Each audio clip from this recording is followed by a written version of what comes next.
नमस्कार, मैं अरुण के शर्मा आज एक ऐसे विषय के बारे में बात करते हैं जिसकी कमी जो है हर भारतीय महसूस करता है और कभी न कभी उसका संबंध पुलिस से और कोर्ट से भी पड़ता है।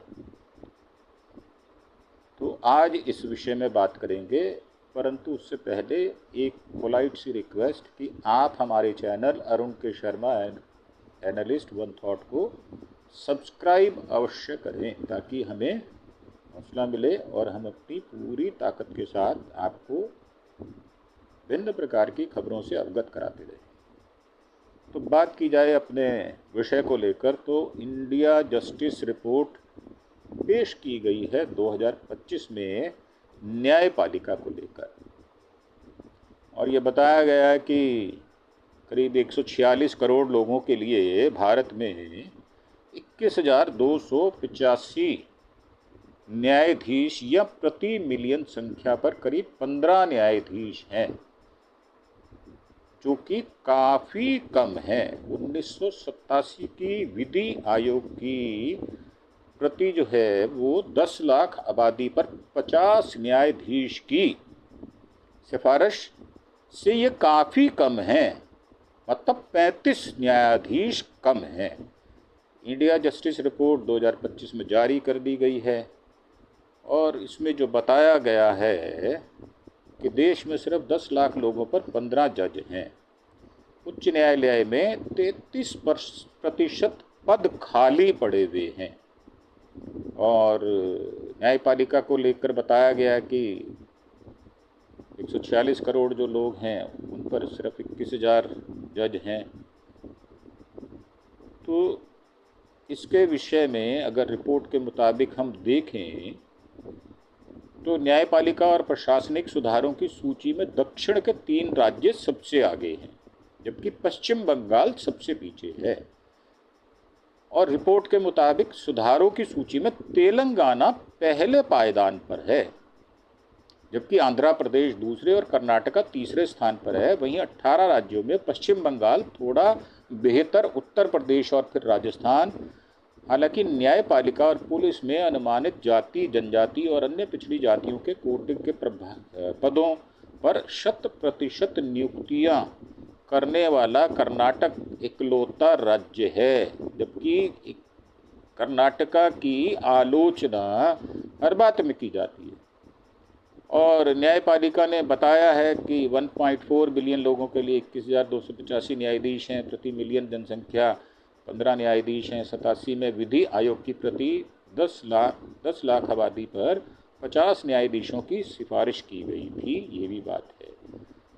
अब जो 33% रिक्तियाँ हैं वो जिला न्यायपालिका में 21% हैं। इसका मतलब ये है कि न्यायाधीशों के लिए खास तौर पर उच्च न्यायालय में अधिक कार्यभार है, मतलब जो जजेस हैं उनके ऊपर काम का प्रेशर बहुत ज़्यादा है।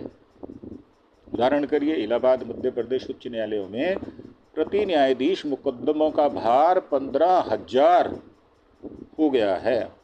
वो 15,000 मामले उनके पास है। राष्ट्रीय स्तर पर जिला न्यायालयों में औसत कार्यभार प्रति न्यायाधीश 2200 का है, जो कि बहुत उनकी क्षमता से कहीं अधिक है। रिपोर्ट के मुताबिक देश की 86% जेलों में वीडियो कॉन्फ्रेंसिंग की सुविधा है, परंतु 78% पुलिस थानों से कम एक CCTV जो कैमरा है वो लगा हुआ है। साथ ही अदालतों में महिला जजों की जो हिस्सेदारी है वो मात्र 38% है, जबकि बहुत सारे मुकदमे जो होते हैं वो महिला जजेस को सुनने चाहिए। यूपी की जेलों में कैदियों पर सबसे ज़्यादा बोझ है। कैदियों की क्षमता के मुकाबले 250% ज़्यादा कैदियों की क्षमता जो है वो कैदियों के बोझ से दबी 34 जेलों में आधे से अधिक यानी 18 उत्तर प्रदेश में है। वहीं जेलों में विचाराधीन कैदियों के मामले में दिल्ली सबसे आगे है। मतलब जो लिटिगेशन में पड़े हुए लोग जेलों के अंदर सड़ रहे हैं तो दिल्ली तिहाड़ जेल में सबसे ज़्यादा है। यहाँ पर कुल कैदियों की संख्या में 90%, जबकि मध्य प्रदेश में यह आंकड़ा 60% है। पुलिस में 90% महिला सिपाही। ये भी रिपोर्ट बताती है कि भारत के 20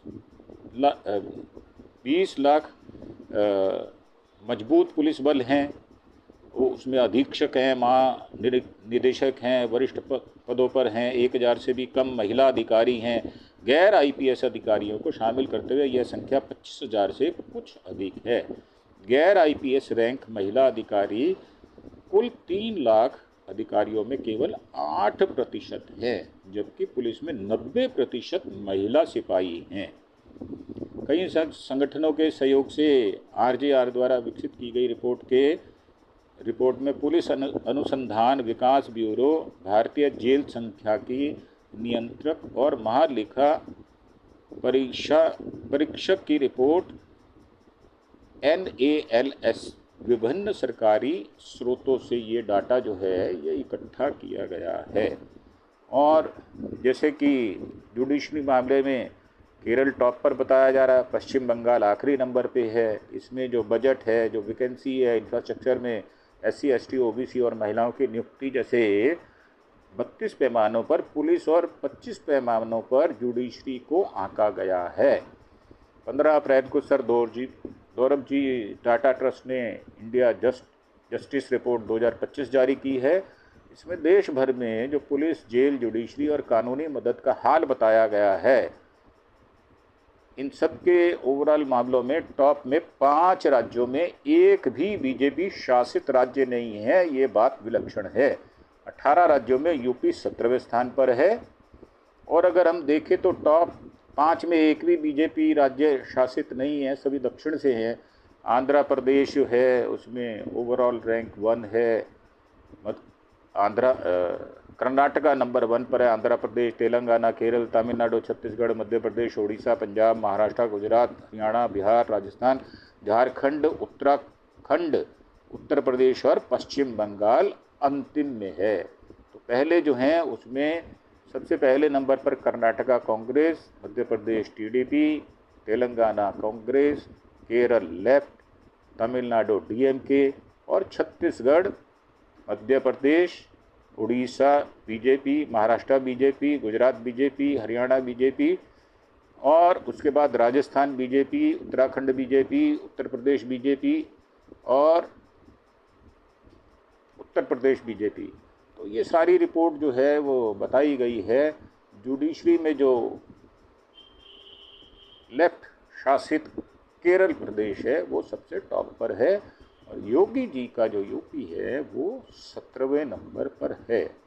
MP और इलाहाबाद हाई कोर्ट में एक जज पर 15,000 केसों का बोझ है, वो हमने पहले बता दिया आपको। और ये डाटा जो कलेक्शन की गई है ये बिल्कुल ठीक है, इस पर विचार होना चाहिए और इस पर एक्शन भी होना चाहिए। हाई कोर्ट्स में 14% जज जो हैं वो महिलाएं हैं। 28 में से 6 प्रदेशों की अदालतों ने अपने SC ST कोटा का क्रम से 80% तक भरा है। कर्नाटका को छोड़कर किसी भी राज्य में SC ST का कोटा पूरा भरा नहीं गया। ये बड़ी ही शर्मनाक बात है। अब 10 लाख की आबादी पर 15 जज हैं। अगर खाली पदों को तैनाती हो जाए तो 19 जज हो जाएंगे। विधि आयोग ने 1987 में ये सिफारिश की थी। और लोअर कोर्ट में जो केस हैं क्लियरेंस, उसका निपटारा जो है वो काफ़ी कम रेट पर रहा है। इसमें 2024 के आखिर तक सिक्किम, त्रिपुरा और मेघालय को छोड़कर ज़्यादातर हाई कोर्ट्स में हर जज पर औसतन 1000 से ज़्यादा केस थे। जैसे कि बताया जा रहा है कि हाई कोर्ट के जज पर 15,000 केसों का कार्यभार है। जिला स्तर पर 500 से ज़्यादा मामले लंबित हैं, जिसमें कर्नाटका में प्रति जज लगभग 1750, केरल में 3800 और यूपी में 4300 मामलों का कार्यभार है। पुलिसिंग में कांग्रेस शासित तेलंगाना सबसे आगे है और ममता दीदी का जो बंगाल है वो सबसे पीछे है। भारत में करीब 20 लाख पुलिसकर्मी हैं। इनमें महिला पुलिस की संख्या 2,42,000 मात्र है, जो कि 10% से कम बैठती हैं। 1000 से कम सीनियर पोजीशन यानी SP DG जैसे पदों पर 80% जो महिलाएं हैं। वो थानों में और दूसरी जगहों पर हैं। और जो 2,42,000 महिला पुलिसकर्मियों में सिर्फ 960 IPS हैं। IPS की, महिला IPS की भी बहुत ज़बरदस्त हमारे देश में कमी है। और उसमें जो भारत सरकार या केंद्रीय सरकार की जो नीति है, मैं उसी को दोषपूर्ण मानता हूँ। महिलाओं पर झांसा दे दिया जाता है, काम नहीं किया जाता, महिलाओं को बढ़ने के अवसर नहीं दिए जाते। हम कह देते हैं कि देश की आबादी 50% महिलाओं की है और 33% आरक्षण हम मान भी लेते हैं, परंतु क्या उनको विधानसभाओं में, राज्यसभा में, लोकसभा में क्या उनको टिकट दिए जाते हैं? क्या जो पद हैं उनके लिए महिलाओं के लिए आरक्षित किया जाता है या नहीं किया जाता? देखने वाली बात ये है। प्रभाव तब होगा जो आप कहेंगे 33%, हालांकि 50% महिलाएं हैं देश में। अगर आप 33% नहीं भी देते तो इसको केंद्रीय और जो सरकार है सेंटर में, उसकी कमी मानी जाएगी। उसकी पॉलिटिकल विल नहीं है, उनका विश्वास नहीं है महिलाओं में। तो मेरा मानना ये है कि अभी जो कानून भी बनाया गया उसको ये कहकर टाल दिया गया कि 2029 में इसको इम्प्लीमेंट किया जाएगा। उससे पहले सेंसेक्स का होना बहुत ज़रूरी है और सेंसेक्स होने के बाद ही उसको इम्प्लीमेंट किया जाएगा। जैसे कि जो दोबारा से लोकसभा और उनकी क्षेत्रवार उनकी हदबंदी दोबारा से होनी है, तो उस विषय को लटका दिया गया है जानबूझकर, और उसका ढिंढोरा बहुत ज़्यादा पीटा गया था केंद्रीय सरकार द्वारा। परंतु कार्यान्वयन जो है, जो इम्प्लीमेंटेशन है, वो बहुत पुअर होने की वजह से ये भागीदारी महिलाओं की बहुत कम है, जो कि समाज में अच्छा संदेश नहीं देती। और देश में तरक्की की जो निशानी है वो महिलाएं कंधे के कंधा मिलाकर साथ साथ चलें और उनकी भागीदारी कम से कम, जो मेरा निजी मत है, वो कम से कम 33% होनी चाहिए। जनवरी 2017 से जनवरी 2023 के बीच देश भर में पुलिस अधिकारियों में 64,000 नए पद मंजूर हुए, लेकिन भर्तियां सिर्फ 44,000 हुई। तो साहब 20,000 पद ही नहीं भरे गए। अधिकारियों में 28 से 32% पद खाली रहे। हर 4 में से 1 अधिकारी का पद खाली पड़ा हुआ है। 831 लोगों की सेवा का भार है देश भर में। एक पुलिस वाले पर करीब 831 लोगों का भार है। बिहार में एक पुलिस के जिम्मे 1522 लोग हैं, उड़ीसा में 1298 लोग हैं, पश्चिम बंगाल में एक पुलिस वाले पर 1277 लोगों का कार्यभार है। 18 बड़े राज्यों में पंजाब की स्थिति सबसे बेहतर है, जहां एक पुलिस के जिम्मे सिर्फ 504 लोग आते हैं। ये आइडियल स्थिति है। पुलिसिंग में SC समुदाय की भागीदारी मात्र 17% है और SC समुदाय की भागीदारी मात्र 12% है। 33% महिलाओं का कोटा पूरा करने में MP को 80 और UP को 45 वर्ष लगेंगे। ये बिल्कुल ऐसे है जैसे हम किसी को मजाक कर रहे हों। तो ये जो है अच्छी बात नहीं है। अब इसमें जो राज्य सरकारें हैं वो हर साल इसमें कितनी भर्ती करती हैं, क्या उसका एक डाटा है बाकायदा। पुलिस में 33% महिलाओं को आने में लगने वाला वक्त है, कितना वक्त लगेगा, और मौजूदा वक्त में पुलिस में महिलाओं की ज्वाइनिंग रेट से इसका अनुमान लगाया जा सकता है। तो ये जो कहा गया है इस रिपोर्ट में, वो रिपोर्ट काफ़ी सोच समझकर बनाई गई है। और ये रिपोर्ट मैं समझता हूँ अगर केंद्रीय सरकार, भारत सरकार इस पर सीरियसली विचार करे तो इसकी कमियों को, इसकी खामियों को दूर करने के लिए उनको कार्य करना चाहिए। यही मेरी एक पोलाइट सी रिक्वेस्ट होगी। इसी के साथ आपसे विदा लेंगे इस एपिसोड में, और दूसरे एपिसोड में फिर मिलते हैं आपसे।